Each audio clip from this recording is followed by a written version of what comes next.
किती दिवसांनी मी आज माझ्या गावाला जात होतो. किती बरेच झाले असतील दिवस.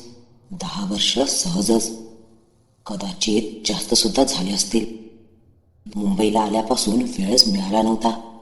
10वी गावाला झाल्यावर जो मी मुंबईला गेलो तो आज उगवत होतो. गाव तसाच होता. बदलण्यासारखं त्या गावी काहीच नव्हतं. नाही म्हणायला काही मोठी माणसं म्हातारी झाली होती आणि काही म्हातारी गचकली होती. काही घरांची डागडुजी झाली होती तर काही ओसाड झाली होती. महादेवचा बाप मशिरी लावत बाहेर बसला होता. मला पाहताच तसाच मशिरीच्या हाताने आणि तोंडानेच बाहेर आला. कधी दास. आता माझ्या हातात बॅग, मळलेला आणि दमलेला चेहरा, गावात काय बदलले हे जाणून घेणारी नजर, हे सर्व सांगत होतं की मी आत्ताच आलोय. मी फक्त हसलो. तसं त्याला सुद्धा माझ्या उत्तराची अपेक्षा नव्हतीच. मी तसाच काकाच्या घरात शिरलो. हाक मारली. झोपलेल्या काकांनी कोस बदलली. आलास? बस, माझं स्वागत संपलं. काकूंनीच विचारपूस केली.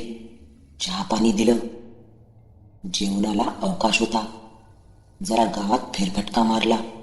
बरं वाटलं. जेवण काय असेल याचाच विचार करत घरी आलो. मटणाची साबुती आणि भात, गावच्या मटणाची आणि काकूच्या स्वयंपाकाची चवच काही और होती. जेवण झाल्यावर मस्त झोप लागली. जाग आली तीच संध्याकाळी. आकाशात थोडे ढग होते. असं आकाश तांबडं झालं की आमचा गाव फारच छान दिसतो. तांब्या मुरमाचे रस्ते, घरांची कौलं तांबडी आणि त्यावर हा तांबडा रंग. मला अशा वेळी बाहेर फिरायला खूप आवडतं. मी काकूला बाहेर जातो ग असं सांगून रस्त्यावर आलो. लांब लांब पावलं टाकत चाललो होतो. माझ्याच धुंदीत होतो मी. किती वेळ चाललो काय माहिती. गावाच्या बाहेर आलो. सूर्य अस्ताला जात होता. गावाला सूर्यास्त झाला की लगेचच काळोख होतो. थोड्याच वेळात काळोख झाला आणि मी भानावर आलो. आधी मी आहे कुठे याचा अंदाज घ्यायचा प्रयत्न केला. मी सभोवार नजर फिरवली आणि मी कुठे आहे याचा मला हळूहळू अंदाज आला. वडारवाडी केव्हाच ओलांडून मी पुढे आलो होतो. भीमाचं खाचर सुद्धा मागे पडलं होतं. मग आता मी नक्की कुठे आहे? आणि अचानकच मला लक्षात आलं, मी नानाच्या टेकाडावर होतो. नानाचा वाडा इथून जवळच होता. आता वाडा असेल का? नाना जिद्दा असेल का? नानाची मुलगी, काय बरं तिचं नाव? अक्षता. किती दिवसांनी आठवलं नाव. अक्षताचा रंग फटफटीत गोरा, डोळे घारे आणि बटबटीत, नाक चपटच, दात पुढे. पण अक्षता स्वतः व नाना तिला फार सुंदर समजत होते. नानाची बायको कधीच मेली होती. नानांनी दुसरं लग्न केलं नाही. मुलीला सांभाळलं. मुलगी तशी अभ्यासात हुशारच होती. नाना शेती सांभाळायचा व गावात पूजापाठ करायचा. त्याला लिहिता वाचता येतच नव्हतं. मंत्र खरंच किती येत होते हे त्याला व त्या ईश्वरालाच माहिती.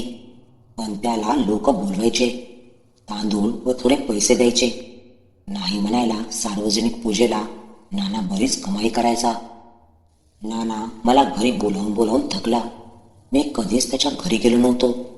आता इतक्या रात्री त्याच्या घरी जायचं का? नाना तर कधीच झोपला असेल. गेलो त्याच्या घरी तर तो मला ओळखेल का? अक्षता इथे असेल का? का लग्न होऊन कुठे सासरी गेली असेल? हा विचार करतो न करतो तर समोरून रस्त्यावर कोणीतरी येताना दिसलं. जवळ आल्यावर लक्षात आलं की ती एक बाई आहे. आणखीनच जवळ आल्यावर पाहिलं, रंग गोरा होता. या अंधारात सुद्धा चांदण्या प्रकाशात तिचा रंग गोरा आहे हे कळत होतं. डोक्यावरून घेतलेल्या पदराने तिचं तोंड झाकलेलं होतं. तरी सुद्धा ती एक 17 ते 18 वर्षांची युवती आहे असं वाटत होतं. हळूहळू चालत अगदी माझ्या समोर आली आणि अलगदत चालत नानाच्या वाड्याकडे निघून गेली. हे सगळं इतकं क्षणार्धात घडलं की तिला काही बोलायचंच मला सुचलं नाही. मी विचार करत काकाच्या घरी पोहोचलो. जेवताना सुद्धा मी माझ्याच तंद्रीत होतो. रात्री केव्हा डोळा लागला समजलंच नाही. सकाळी डोळा उघडला तेव्हा कुठल्याशा स्वप्नातून जागा झालोय असंच वाटत होतं. क्षणभर तीच आकृती डोळ्यासमोरून सरकली. मस्त न्याहारी केली. आता जरा नदीवर जाऊन येतो असं म्हणत घरातून बाहेर पडलो. कृष्णे काठावरच आमचं गाव. काठावर महादेवाचं 16व्या शतकातील मंदिर. आजूबाजूला पेरूच्या बागा. काय पाहू आणि काय ठेवू असंच झालं होतं. कालचा सगळा प्रसंग मी विसरून गेलो. नदीवरच आंघोळ करायच्या बेताने मी निघालो असल्याने आंघोळीसाठी जागा शोधू लागलो. एका बाजूला गावातल्या बाया बापड्या कपडे धुवत होत्या. मी तिथं जाताच तोंडाला पदर लावून फिदी फिदी करू लागल्या. मी पुरता गोंधळून गेलो. माझी दशा बघून त्यातली एक आजीबाई म्हणाली, काय रे पोरा, इथं काय हाय? जा मोर. मी क्षणाचाही विलंब न करता पटकन पुढे चालू लागलो. काठावरून चालत लांब पुढे आलो. कोणाचा आवाज येईनासा झाला. म्हटलं आता ठीक आहे. एका भल्या मोठ्या दगडामागे जाऊन मी शर्ट काढला. इतक्यातच बागड्यांची नाजूकशी किणकिण ऐकू आली. च्या मारे, आता कोण कडमडलं म्हणून मी दगडामागून पाहिलं तर कालची ती आकृती शांतपणे कपडे धुताना दिसली. डोईवरचा पदर जशाच तसा होता. चेहरा आताही दिसत नव्हता. फक्त गोरापान नाजूक हात. त्यात काचेच्या 4 बांगड्या, लख्ख हिरव्या रंगाच्या. काय गोरी आहे राव. ही तीच असेल का? हो, तीच आहे. तो डोईवरचा पदर सांगतोय. मी पापणीही न मिटता तिला एकटक बघत राहिलो. एखाद्या पुतळ्यासारखा मी निश्चल होऊन तिला पाहत होतो आणि ती जगाचा विसर पडल्यासारखी तिच्या कामात व्यस्त. तिने कपड्याची बादली उचलली तसा मी भानावर आलो. निघाली वाटतं. ती निघून जात होती आणि मी पुन्हा जीभ जडवल्यासारखी फक्त बघत होतो. ती अगदी दिसेनाशी होईपर्यंत मी फक्त बघत होतो. नंतर भानावर आलो. काय भानगड आहे यार. एवढ्या लांब कशाला आली असेल ही? हिला भीती नाही वाटत? सगळ्या बायका तिकडे आणि ही एकटी इकडे. असो, संध्याकाळी परत जातोच असं म्हणून मी पटापट आंघोळ उरकली आणि घरी निघालो. दिवसभर मित्रमंडळीत गेला. मुळात मी एकलकोंडा, त्यामुळे कोणाला काही विचारायच्या भानगडीत पडलो नाही. संध्याकाळ झाली तशी मनात हुरहुर वाढू लागली.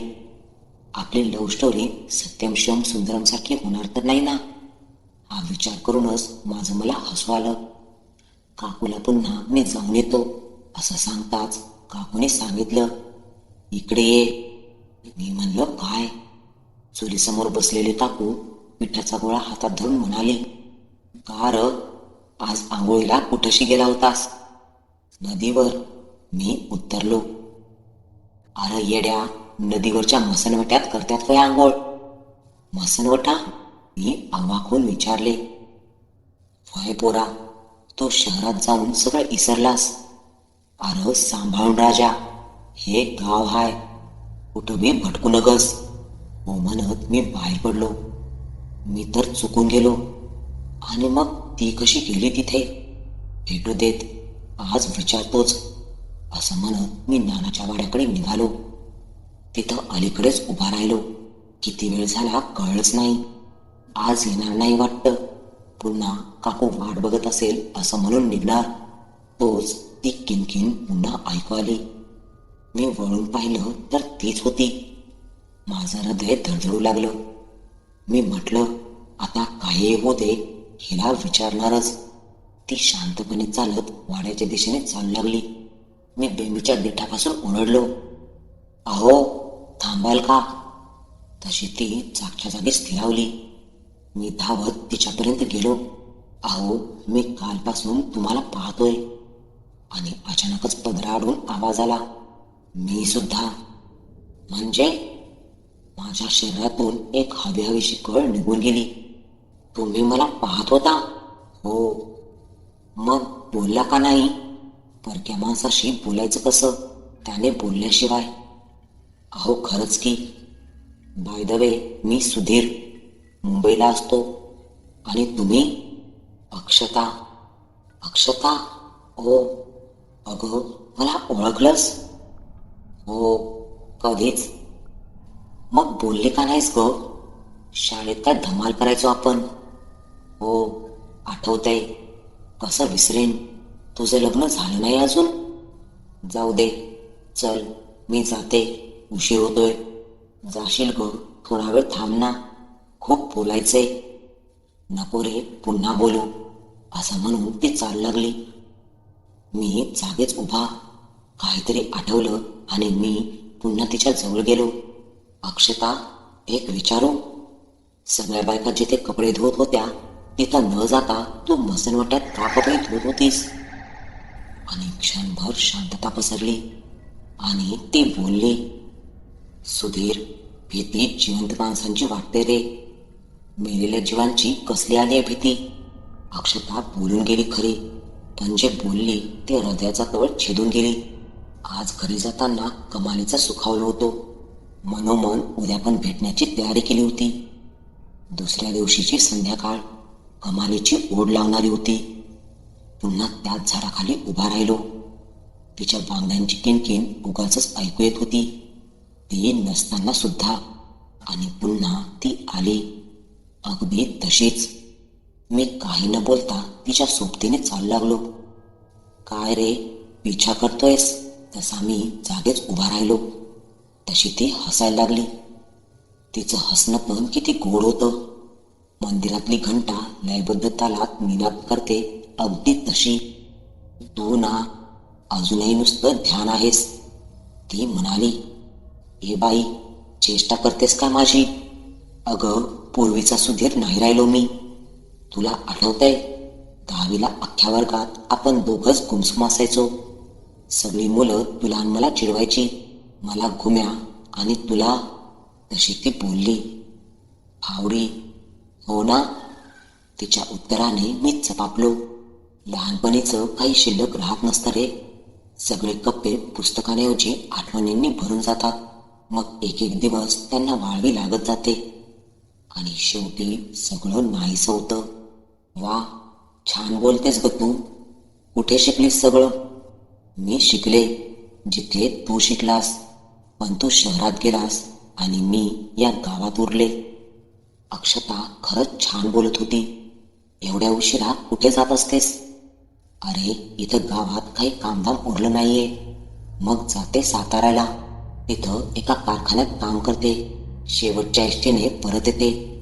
मग रोजच उशीर होतो. हो, असं आहे तर. मी सुटकेचा निश्वास सोडला. अक्षता, हा हातभर पदर कशासाठी ग? तशी ती पुन्हा हसली. माझ्यावर शंका घेतोस की काय? अरे तसं नाही, पण मला उगाचच वाटलं तुला विचारावं. तशी ती शांतपणे उतरली. सुधीर, धरणात आमची जमीन गेली. उपासमार होऊ लागली. कोणाला काही सांगावं तर नाना उपाशी मरतोय हेच लोकांना पटलं नसतं. माणूस जितका मोठा असतो ना, त्याचं मोठंपण संपलं की कसपटाची सुद्धा किंमत त्याला उरत नाही. नानांचंही असंच झालं. त्याचा इतका मानसिक त्रास झाला त्यांना, आणि त्यातच त्यांच्या अंगावरून वारं गेलं. आधीच मनाने अधू झालेले ते शरीरानेही अधू होऊन बसले. मी पडेल ते काम करू लागले. त्यांना नकळत.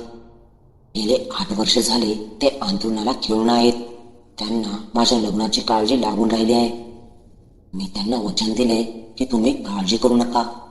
मी तुमच्या नावाला बट्टा नाही लागू देणार. वाटलंच तर नेहमी हा पदर काढून राहीन. केवढा मोठा त्याग केलायस ग तू.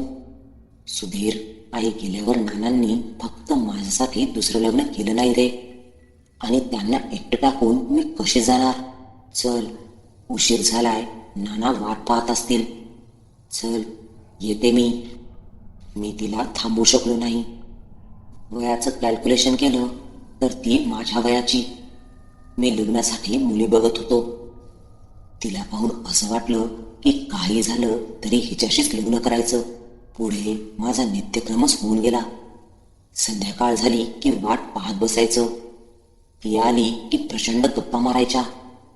वाड्याच्या अलीकडे तिला सोडायचं आणि घरी निघून जायचं. गप्पांचे विषय राजकारणापासून व्याकरणापर्यंत, तर कधी जगण्यापासून मरण्यापर्यंत.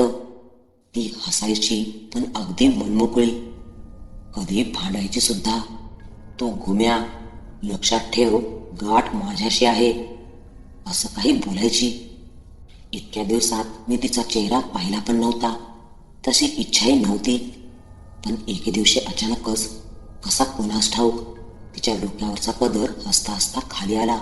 अंधारात वीज चमकावी इतका स्वच्छ गोरा रंग, मोठे पाणीदार डोळे आणि नाजूक ओठ.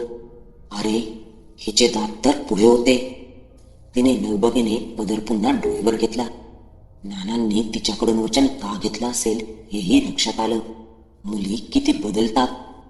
त्या दिवशी तिला वाड्यापर्यंत सोडवताना मी तिला बोललो, अक्षता, माझ्यावर विश्वास असेल तर निदान माझ्यासमोर तरी डोक्यावर पदर घेऊ नकोस.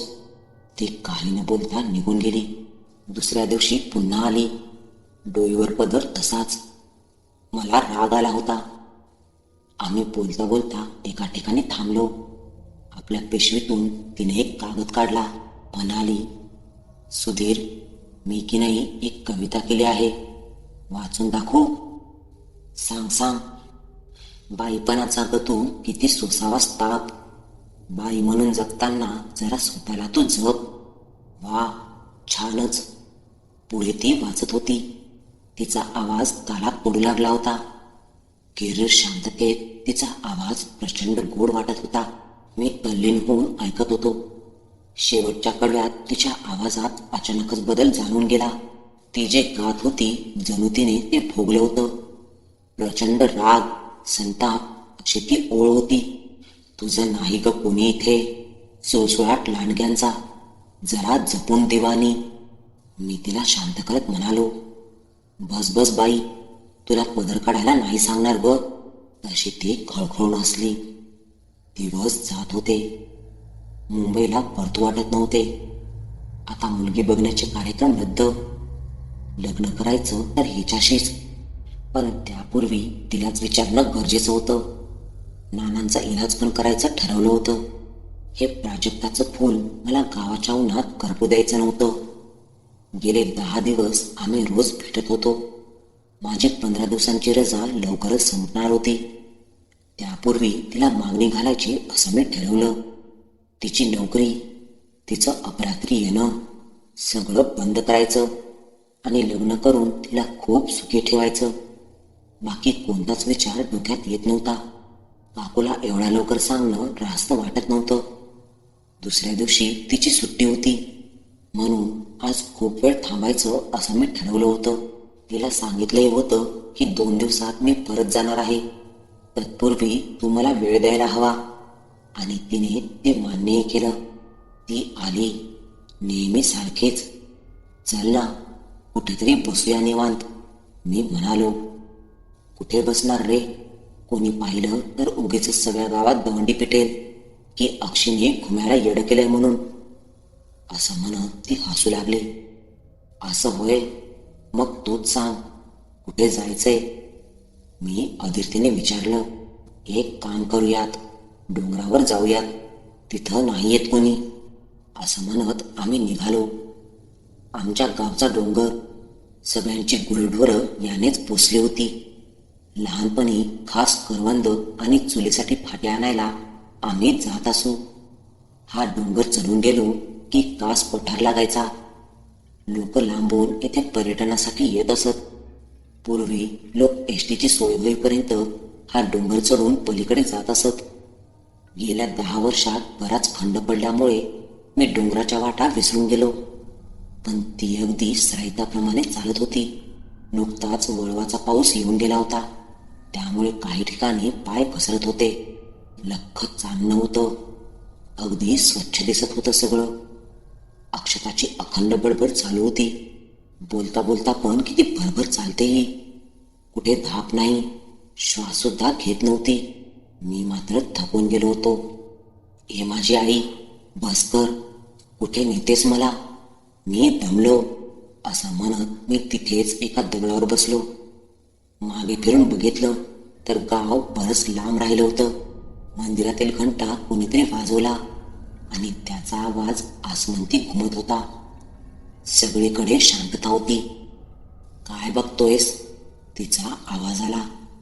तसा मी भानावर येत म्हणालो, काही नाही ग, गाव खूप लांब वाटते इथून. तशी ती हसत म्हणाली, वाटत नाही, आपण खरंच खूप वरती आलो आहोत. बोल, आता काय सांगायचं होतं तुला? तिचं हे वाक्य ऐकताच माझा थकवा कुठल्या कुठे पळून गेला. अक्षता, मला तुझ्याशी.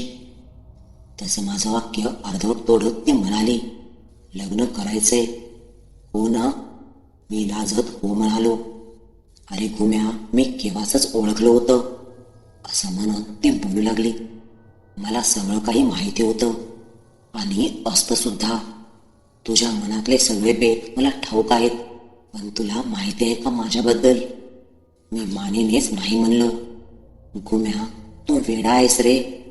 एक बाई फक्त तुला दिसते, तीही फक्त रात्रीची.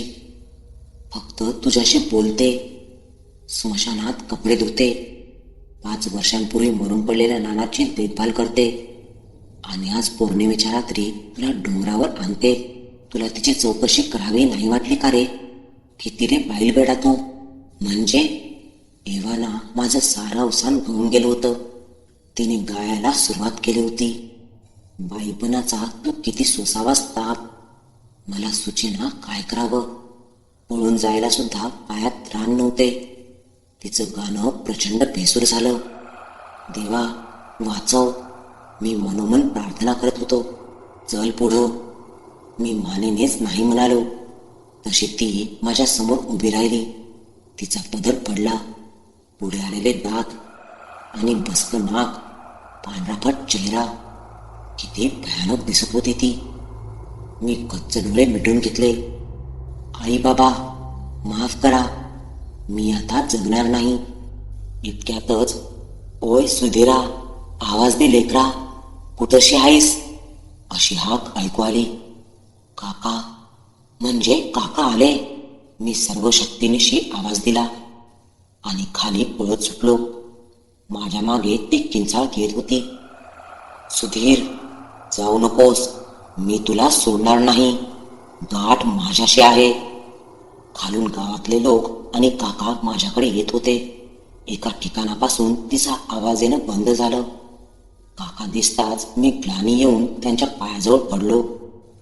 जाग आली तेव्हा बरंच उजाडलं होतं. मी तापाने फणफणलो होतो. काकू डोक्यावर थंड पाण्याच्या पट्ट्या ठेवत होती.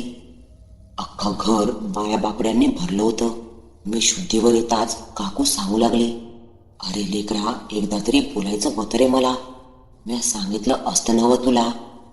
नाहीतर तुझ्या मैत्रियांना तरी सांगायचं होतं. रोज सांच्याला तू पोरातनी असतोयास असंच मला वाटत होतं. अरे ती नानाची अक्षी मरून 8 वर्ष झालं. आणि काकू सांगू लागली, गुरं चारायला डोंगरात दिली असतानाच कास पठारावर फिरायला आलेल्या 4 जणांनी तिच्यावर बलात्कार करून तिला मारून खाली फेकून दिलं. तिच्या मरणानंतर नाना पण हाल होऊन मेला. तेव्हापासून तिचा आत्मा नानाच्या वाड्यापासून डोंगरात जिथं तिला टाकलं त्या घळीपर्यंत फिरत असतो. ती घळ अक्षयची घळ म्हणून कुप्रसिद्ध होती. तिथं गेलेली गुरं म्हणा किंवा माणूस परत येत नसे. मागच्या वर्षी सरपंचांचा भाचा असाच गायब झाला होता. सगळं ऐकून मी सुन्न झालो. मी आजच मुंबईला जावं असं काकांचं मत होतं. काका मला सोडवायला येत होते. आम्ही एसटी मध्ये बसलो. साताऱ्याहून आम्ही मुंबईच्या गाडीत बसणार होतो. एसटी येताच मी खिडकीच्या बाजूला बसलो. सगळा गाव आला होता. तिच्या तावडीतून वाचलेला मी एकमेव होतो. एसटी सुटली. गाव मागे पडू लागला. माझी नजर डोंगराकडे वळली. अक्षयची घळ. मी चटकन नजर समोर केली आणि कानाशी आवाज आला, ए घुम्या.